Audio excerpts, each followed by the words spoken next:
আসসালামু আলাইকুম ওয়া রাহমাতুল্লাহ।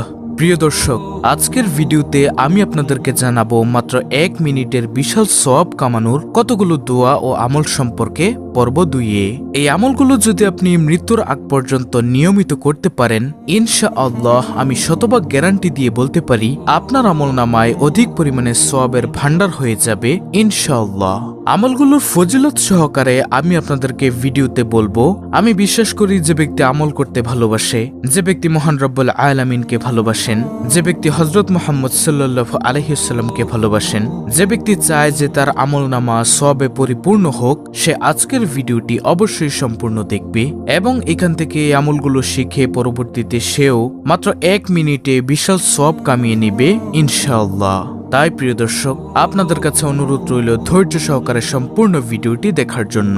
প্রিয় দর্শক, মাত্র 1 মিনিটে বিশাল সওয়াব কামানোর পর্ব 2-এর আমলগুলোর মধ্যে সর্বপ্রথম নম্বর আমলটি হলো নম্বর 1, মনে মনে দ্রুত গতিতে 3 বার সূরা ফাতিহা পাঠ করা।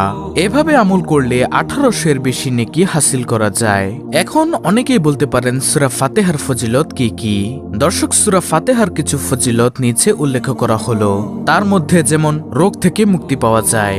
সূরা ফাতিহা পাঠ করে পানিতে ফু দিয়ে অসুস্থ ব্যক্তিকে খাওয়ালে সে রোগ থেকে মুক্তি পেতে পারে, এমন একটি ফজিলতের কথা হাদিসে বলা হয়েছে।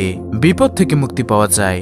বিপদগ্রস্ত ব্যক্তি 1000 বার সূরা ফাতিহা পাঠ করলে তার বিপদ দূর হয়ে যায়। সুবহানাল্লাহ। সূরা ফাতিহা হচ্ছে নামাজের অবিচ্ছেদ্য অংশ। সূরা ফাতিহা ছাড়া নামাজ হয় না।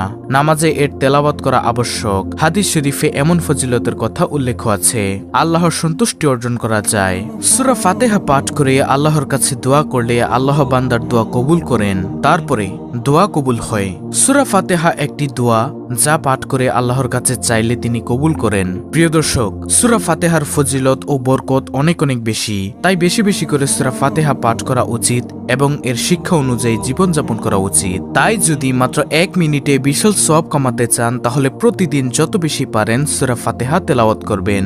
তারপরে প্রিয় দর্শক, মাত্র 1 মিনিটে বিশাল সওয়াব কামানোর পর্ব 2-এর আমলগুলোর মধ্যে দ্বিতীয় নম্বর আমলটি হলো সূরা ইখলাস অর্থাৎ কুল হুয়াল্লাহু আহাদ মনে মনে দ্রুত গতিতে 20 বার পড়া। সূরা ইখলাস একবার পাঠ করলে পবিত্র কোরআনের 1/3 পড়ার সমান সওয়াব পাওয়া যায়। এই সূরা ইখলাসের ফজিলত ও রহমত বরকত বলে শেষ করা যাবে না।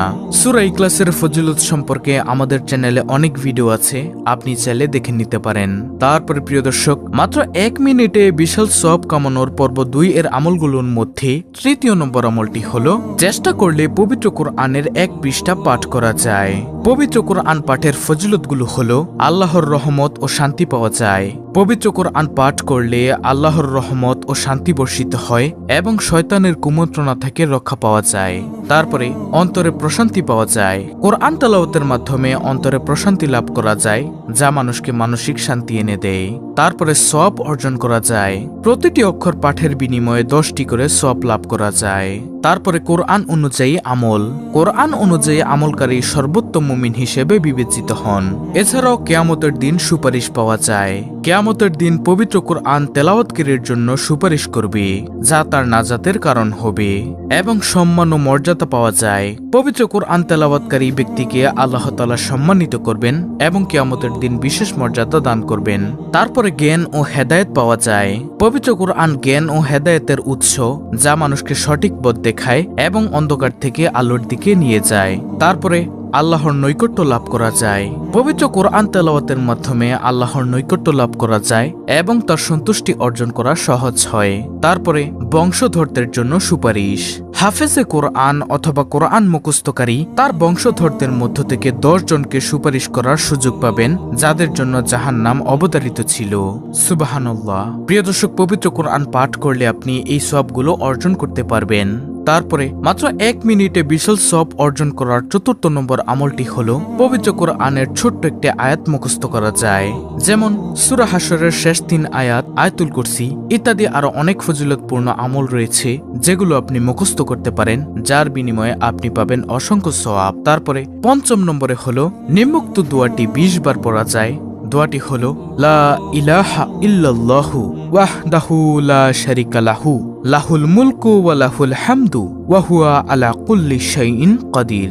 এই আমলের সওয়াব হলো ইসমাইল আলাইহিসসালামের বংশের 8 জন দাস আল্লাহর ওয়াস্তে মুক্ত করার সমান। তারপরে মাত্র 1 মিনিটে বিশাল সওয়াব অর্জন করার 6 নম্বর আমলটি হলো সুবহানাল্লাহি ওয়া বিহামদিহি সুবহানাল্লাহিল আজিম 100 বার পড়া যায়। এই তাসবিহটি 100 বার পাঠ করার ফজিলতগুলো হলো নম্বর 1, গুনাহ মাফ হয়। এই তাসবিহ পাঠের মাধ্যমে আল্লাহ বান্দার গুনাহ মাফ করে দেন, এমনকি তা যদি সমুদ্রের ফেনা পরিমাণও হয়ে থাকে। আল্লাহর কাছে প্রিয় হওয়া যায়। এই তাসবিহ আল্লাহর কাছে সবচেয়ে প্রিয় বাক্যগুলোর মধ্যে একটি, এমনটাই হাদিসে উল্লেখ আছে। তারপরে জান্নাতে খেজুর গাছের মালিক হওয়া যায়।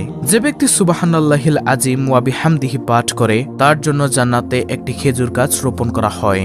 তারপরে মর্যাদা বৃদ্ধি পাওয়া যায়। প্রতিদিন সকালে ও বিকালে 100 বার সুবহানাল্লাহিল আজিম ওয়া বিহামদিহি পাঠ করলে সৃষ্টিকুলের সমস্ত মানুষের মধ্যে অধিক মর্যাদা লাভ করা যায়। সমৃদ্ধি ও সচ্ছলতা আসে। এই তাসবিহ পাঠের মাধ্যমে জীবনে সচ্ছলতা আসে। তারপরে আল্লাহর সন্তুষ্টি লাভ করা যায়। এই তাসবিহ পাঠের মাধ্যমে আল্লাহ তাআলা সন্তুষ্ট হন। এই তাসবিহটি সকল সন্ধ্যা উভয় সময়ে পাঠ করা উত্তম। বিশেষ করে সুবহ সাদিকের সময় 100 বার পাঠ করা অধিক ফজিলতপূর্ণ।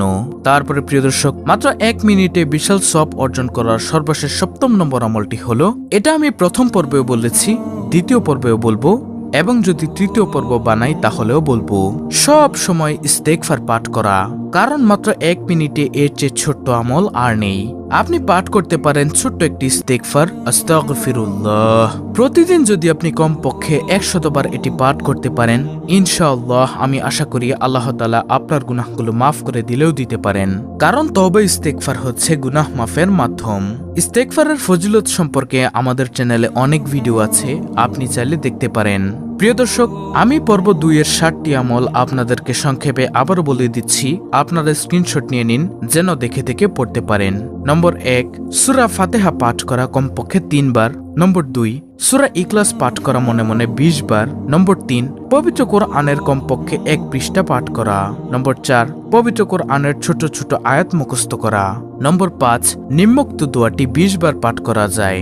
দোয়াটি হলো, লা ইলাহা ইল্লাল্লাহু ওয়াহদাহু লা শারিকা লাহু লাহুল মুলকু ওয়া লাহুল হামদু ওয়া হুয়া আলা কুল্লি শাইইন কাদির।